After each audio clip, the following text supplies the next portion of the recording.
যতদিন পর্যন্ত আপনারা জেগে রয়েছেন, যতদিন পর্যন্ত আপনারা দেশে রয়েছেন, এই ফ্যাসিবাদ বিরোধী এই শক্তিকে আমরা যারা ফ্যাসিবাদ বিরোধী শক্তি রয়েছি, আমরা যদি ঐক্যবদ্ধ থাকি, তাহলে আওয়ামী লীগ বাংলাদেশ আর পুনর্বাসিত হতে পারবে না। আমাদের এই সংকটের সময়ে আমাদের ন্যাশনাল ইউনিটি ধরে রাখতে হবে। অন্যান্য রাজনৈতিক দল যারা রয়েছেন, আমরা আপনাদের আহ্বান জানাবো, আমাদের মধ্যে মত পার্থক্য হতে পারে, এই মত পার্থক্যের ঊর্ধ্বে উঠে আপনাদের উপরে আওয়ামী লীগের জুলুমের কথা আপনারা ভুলে যাবেন না। আপনাদের উপরে যে পরিমাণ নির্যাতন গত 1.5 দশক চালিয়েছে শুধুমাত্র কিছু ভোটার বিনিময়ে, সেই জুলুম আপনারা ভুলে যাবেন না। আপনারা যদি এই জুলুমগুলো ভুলে গিয়ে আওয়ামী লীগের সাথে আপোষ করেন, তাহলে আপনারা যারা এই যে আমাদের যারা মজলুম রয়েছে তাদের সাথে আপনাদের বেইমানি করা হবে।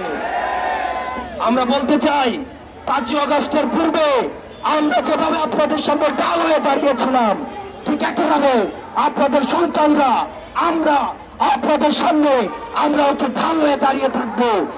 আমরা একসাথে পরবর্তী বাংলাদেশ বিনির্মাণ করব। ইনকিলাব জিন্দাবাদ, এনসিপি জিন্দাবাদ।